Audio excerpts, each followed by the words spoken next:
부동산 풍수 강의를 많이 다니고 또 이제 컨설팅도 이제 많이 하다 보면 참 이제 안타까운 것들이 상당히 많아요. 저게 집은 멋있게 잘 졌는데 흉당이 들어서게끔 만들고 또 살기운이 들어가게끔 만들고 그래서 안타까운 것들이 많아요. 그리고 이제 건물이나 땅이나 이런 거를 보면은 그 주인의 마음 상태를 알거든요. 그러면 그 주인이 지금 참 어렵게 지내겠구나라는 거를 알게 되면 참 그런 것들이 안타깝더라고요, 이게. 그런데 이제 대부분 내가 부동산을 갖고 있으면 그 부동산이 내 거라는 것에 인식이 있어요. 제가 그 부동산은 내 거가 아니라고 분명히 이 얘기를 했는데 내 거라고 그런 인식을 많이 해요. 단지 내가 그 부동산을 관리하는 입장에서 관리인이지 영원한 그 부동산은 내 것이 아니라는 거죠. 내가 그 부동산을 관리를 못하면 땅이든 아파트든 건물이든 단독이든 내가 관리를 못하면 우주 자연의 이치에 따라서 그 우주 자연이 그 주인을 바꿔버린단 말이에요. 그래서 그 부동산을 관리를 잘 못하고 경영을 잘 못하면 주인을 바꿔버린다. 그것이 부동산 풍수예요, 그게. 그래서 사람들이 내 거니까는 내가 내 맘대로 한다라고 하면 내 맘대로 했을 경우 땅의 그 지기의 그 기운이 원하는 쪽으로 관리를 했다면 관리를 지속적으로 하게끔 그 땅의 기운이 그렇게 만들어 주는데 그 부동산 그 땅의 기운 입장에서 원하는 거를 해주지 않게 되면 그 땅의 기운으로서 주인이 바뀐다는 거예요. 그게 부동산 풍수예요. 그래서 이제 제가 주로 이제 경매를 많이 하는데 그 경매를 하다가 보면은 이게 경매로 나올 수밖에 없어요. 다 보면 흉당으로 바뀌었어. 내가 명당 자리에 앉아 있는데도 이게 흉당으로 바뀌니까 경매로 나오는 거예요, 이게.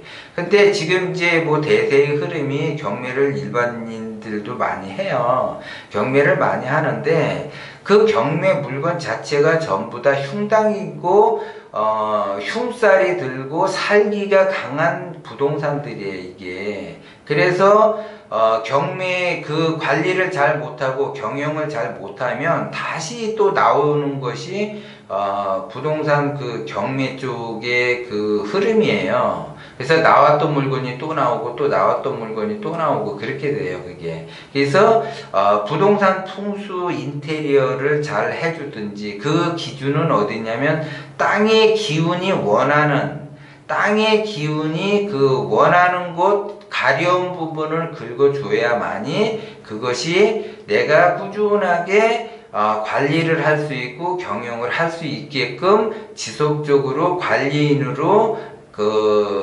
나를 채용을 하는 거예요, 그게. 근데 그것도 모르고 자기가 자기 땅이라고 해서 거기다가 자기 나름대로 뭔가를 막 해요. 그러면 그게 흉당으로 바뀌게 되면 내가 고통을 받는 거예요, 그게. 주인이 바뀌어버리니까. 그러면 제가 이제 아파트 같은 데 가보면 살기운이 많이 끼게끔, 탁한 기운이 많게끔 그런 구조로가 돼 있어요. 특히 이제 가면 붙박이장 같은 데도 문짝이 더덜더덜 그래요. 그 다음에 싱크대 가보면 싱크대 문도 너덜너덜 그래. 그 문이란 문은 제대로, 문의 역할은 생기가 들어오고 살기를 막아주는 역할을 해요. 근데 그것이 고장이 나서 너덜너덜 하게 되면은 생기는 못 들어오고 살기만 들어오게 돼 있어요. 그러면 결국 주인이 바뀔 수밖에 없는 거예요, 그게. 그 다음에 이제 그 인테리어 그 구조가 살기를 띠는 인테리어의 구조를 또 만들어놔요, 또 다들. 자기 나름대로요. 그래서 이제 이분이 이제 뭐 명도하는 과정에서 상담해 보면 무슨 뭐 인테리어가 얼마 들었네, 뭐가 얼마 들었네, 막 이런 소리를 해요. 자재는 뭐 수입 자재로 써가지고 뭐 이렇게 다 얘기했다고 그게. 그런 얘기를 하면 뭐하냐고. 그러한 인테리어만 안 했어도 그 집이 경매로 넘어가지를 않았다라는 거예요. 그게 땅도 마찬가지예요. 땅도 경매 나온 땅 가보면 경매가 나올 수밖에 없어요. 그 땅이. 근데 그것도 모르고 그냥 그 땅이니까는 그냥 거기서 농사만 지면 되는 줄 알아요. 그게 거기에 반드시 경매로 나온 것들은 살기가 끼어 있기 때문에 내가 그 살기를 제거시켜주지 않으면 내가 고통을 받는 거예요. 땅 주인이 바뀌고 경영자가 바뀌었잖아요. 그러면 경영자가 바뀌게끔 만드는 구조에서 그 경영자가 새로운 경영자가 새롭게 경영을 잘 못하게 되면 그 새로운 경영자가 새로운 관리인이 고통을 받게 돼 있어요. 그게 구조가. 그래서 제대로 된 그 생기를 발동시킬 수 있게끔 그런 구조를 만들어줘야지 돼요. 그래야지 내가 편안하고 거기에 따라서 내가 이득을 볼 수가 있어요. 그런데 대부분 사람들이 그 생기를 발동시키지 못하고 탁한 기운을 그대로 놔두게 되면 자동으로 내가 또 그 고통을 인수인계 받는 거하고 똑같은 역할을 할 수밖에 없어요. 그게.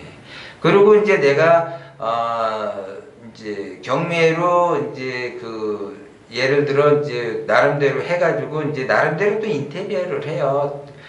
얼마 전에도 이제 그 상담하러 오신 분이 있는데 그분 같은 경우도 이제 단독을 경매를 받았어요.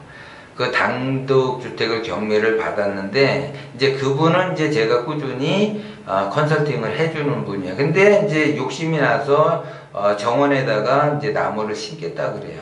근데 정원에다 나무를 함부로 심으면은 그게 경매를 받은 단독인데 나무까지 함부로 심었다. 예를 들어 그러면 그 집은 금방 또 경매로 나올 수밖에 없어요. 그 살기를 빨리 바꿔줘야지 돼요. 그래서 풍수 인테리어까지 다 해줬는데 이분은 이제 그 현관에서 거실에서 이렇게 그 풍경이 좀 좋아요. 그래서 이제 나무를 심겠다고. 그래서 이제 소나무를 멋있는 거를 이제 심으려고 하는데 이 사람들이 좋아하는 그 소나무들이 전부 키가 높아요. 소나무가, 그러니까 소나무뿐만이 아니고 다른 나무들이 그 집의 지붕의 키보다 높으면은 그 살기를 띄어요. 그렇기 때문에 절대 집보다 큰 나무를 심는 게 아니에요. 그런데, 조경수 같은 경우는 멋있잖아요. 키가 쫙쫙 뻗거나 아니면 옆으로 이렇게 딱 돼가지고 어쨌든 그 멋있는 조경수들은 키를 넘기게 돼 있어요. 그런 것들은 남이 공짜로 준다고 해도 절대 심으면 안 돼요. 그것이 살기운이 띄어서 안 좋아요. 그리고 이제 예전에 이제 나무를 조그만 걸 심었는데 시간이 흐르면 10년, 20년 흐르면 그 나무가 그 지붕의 키를 넘게 돼요. 그 넘게 되면 그 집은 이제 탁한 기운이 들기 시작을 하죠. 그래서 그 나무가 크면 클수록 더더욱 살기를 띠기 때문에 이제 주인이 바뀌고 이제 집안에 이제 안 좋은 일이 이제 지속적으로 발생이 되면서 강해지죠. 그 살 기운이. 그 나무로 인해서 살 기운이 강해져요. 그래서 집안이 몰락하는 경우도 있어요. 그게. 그래서 나무는 함부로 심지 않고 그 다음에 이제 나무 조경 그 관리를 잘 해주셔야지 돼요. 그렇지 않으면 그 살기운이 집안에 치고 들어와서 주인이 바뀌는 거면 괜찮아요. 그 정도 수준이면. 근데 집안이 풍지박살 나면서 몰락을 할 수도 있고 가족이 흩어질 수가 있어요. 그래서 나무는 함부로 심는 게 아니에요. 그게 잘 생각을 하고 나무를 심으셔야지 돼요.